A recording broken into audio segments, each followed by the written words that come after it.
What's going on, everybody? Thank you all for joining me today. If you haven't already, please make sure you hit the like button because that is the most important thing you can do for me on this channel. What it does, that helps to make sure that those who are subscribed to the channel will indeed get the notifications, and it also helps to push this video through the YouTube algorithm as well. Secondly, if you're new to the channel, or maybe you've been ghost watching this channel for quite some time now, please do yourself a favor and me a favor as well by hitting the subscribe button as well as the bell notification next to the subscribe button so you can be notified whenever I release a new video. And lastly, please make sure you share this video out on your social media platforms to your family and friends to inform them on this news and information. And yes, that does help to give me a slight boost in the YouTube algorithm also. And with the introduction out of the way, let's get into today's news. Today, I want to discuss how strong Black Men for Harris is progressing forward. Well, not really, but it does exist, and it is, I guess, to some degree moving forward. And what I would like to do is I want to take a moment to play a clip of the Zoom call that was had with Black Men for Harris. And this is a quick clip coming from Don Lemon. And what Don Lemon had to say, outside of a lot of things, the main central thing I want to focus on is when he stated that the most hatred for Kamala Harris comes from straight white men. That's where the most hatred comes from. And I found it interesting that he used that language, particularly to highlight not just say white men, but made it a point to say straight white men, because what that did was give me a little insight into who I believe Kamala Harris will pick as her vice president. So I want to get into this article here very quickly. That'll give us a quick summary on what Don Lemon stated. And then we'll play the 2-minute clip in its entirety, right? So this article here reads, former CNN host Don Lemon hosted Sunday night's Win with Black Men discussion, coming out with full-throated support for Vice President Harris's Democratic campaign. Towards the end of the meeting, he launched into a monologue staunchly defending the vice president and attacking those who dared to hold a different opinion, particularly those who don't look like him. I repeat, particularly those who don't look like him. Lemon first celebrated his independence from the corporate overlords. Lemon then railed against the media over their over-indexed coverage of former President Donald Trump and the MAGA movement. Lemon also claimed that the worst things that I have heard about Kamala Harris comes from white men, straight white men.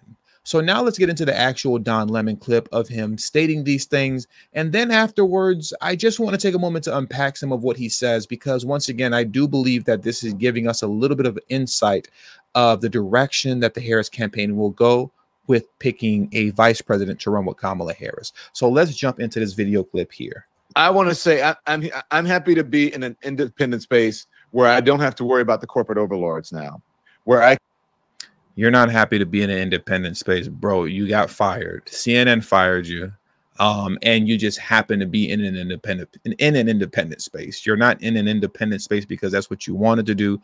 Those CNN checks were nice, and I'm sure you're making some decent money now doing your thing independently, but it definitely doesn't hit the same way the CNN checks were hitting. I love when people try to play things off like they're happy with the way things have played out. No. I know you wish you were still on CNN, but it just didn't work out that way. Anyways, I just have to point that out. Excuse me. I'll let it play now. I want to say I'm happy to be in an independent space where I don't have to worry about the corporate overlords now, where I can stand up for democracy, where I can say who I'm supporting. I'm on the side of democracy, and I'm on the side of people who are someone who's going to help our people. I'm not on the side of Project 2025. I'm not going to pretend to put these two campaigns on equal footing and at an equal level, because that's not what it is.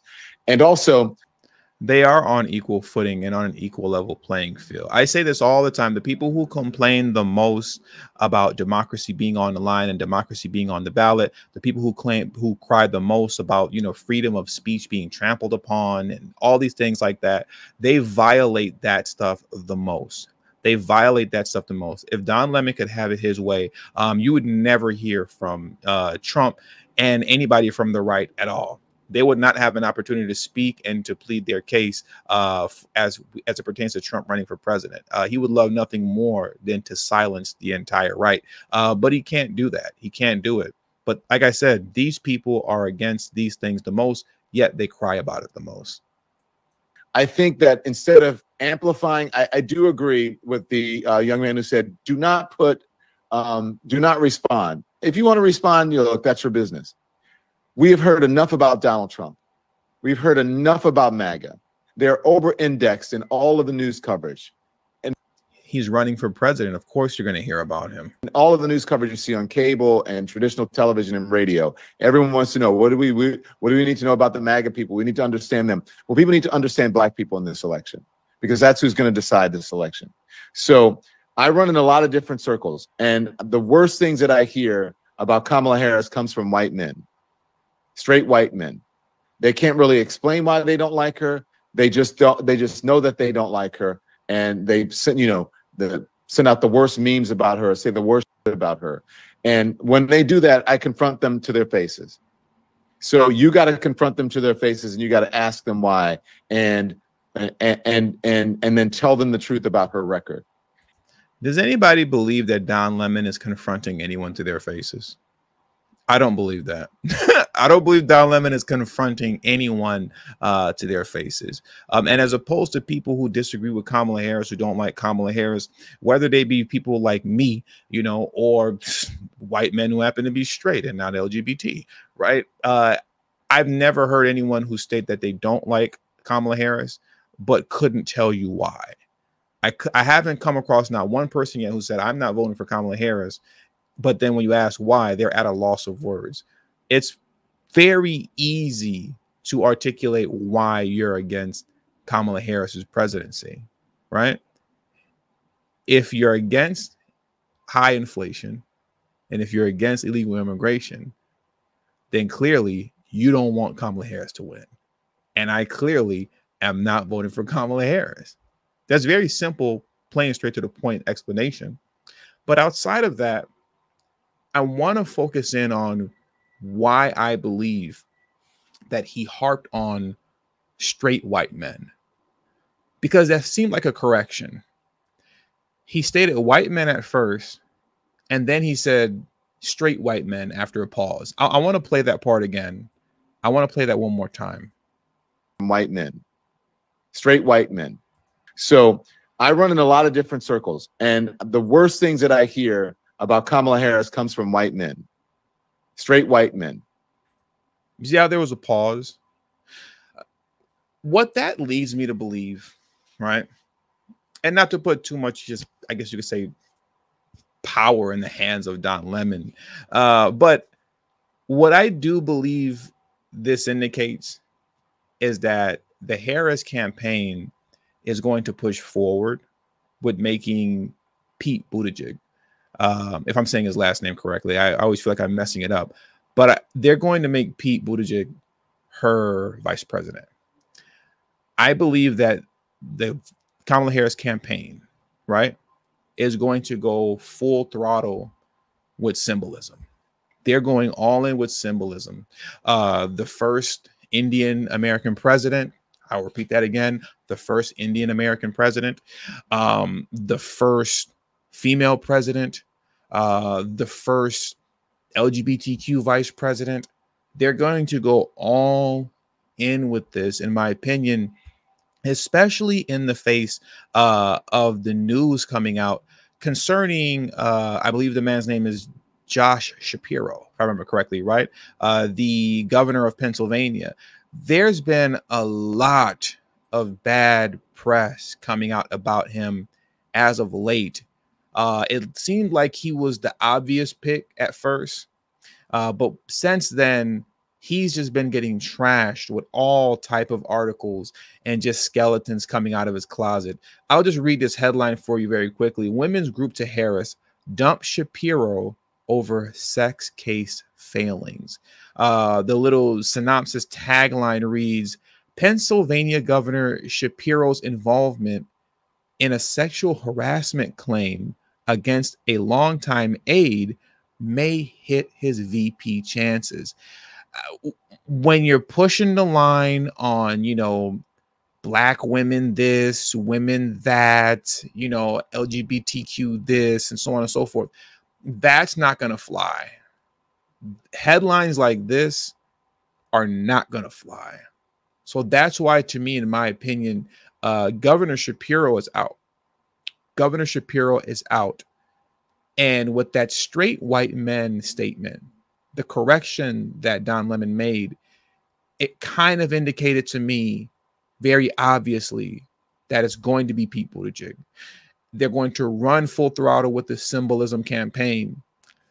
And we're going to be inundated nonstop with everything being racist, sexist, misogynistic, and homophobic.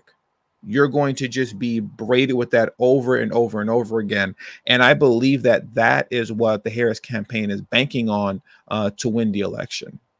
They're banking on that to win the election. They're banking on racism, sexism, misogyny, and homophobia. That's what they're banking on, and that's what they're going to be running on as it pertains to fear mongering and pushing the line concerning these things and trying to get people in gotcha moments. That's what they're going to run with, in my opinion. I feel like that's what Don Lemon's statement really indicated to me. Because like I said, Shapiro's done. When they're pushing the whole woman empowerment thing right now, you can't have headlines like this. And this isn't the only one. He has a few skeletons in his closet. So in my opinion, Shapiro is done. Pete Buttigieg is in. They're running full throttle with the woman empowerment, black woman, Indian woman, LGBTQ narrative. And everything moving forward is going to be racist, homophobic, sexist, misogynistic, and homophobic, if I didn't say that already. So we'll see how things play out. But that's my prediction. Pete Buttigieg, VP. Let me know what you guys think in the comment section below. Am I reaching, or does this sound pretty plausible to you? Let me know. Thank you all for joining me today. That does it for today's news. Please hit the like button on your way out. Subscribe to the channel if you're new to the channel. Share this video out on your social media platforms to your family and friends. And also, don't forget to follow me on Telegram at TD Media Group. Follow me on Telegram at TD Media Group. And also don't forget to follow me on Rumble at TD Media Group as well. Thank you all for your time. And until the next video, peace and have a great afternoon.